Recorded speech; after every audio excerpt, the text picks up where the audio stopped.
In this video, I'm going to show you how you can download Google Spreadsheet as a PDF file on your computer. If you find this video helpful, please like and subscribe to this channel. Now, as you can see here, I have this Google Spreadsheet table, but I wish to go ahead and download it and save it as a PDF file on my computer.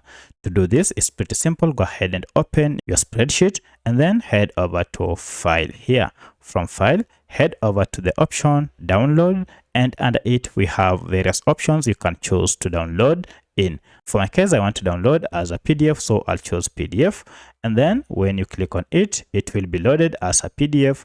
And now here, go ahead and choose this option, Export.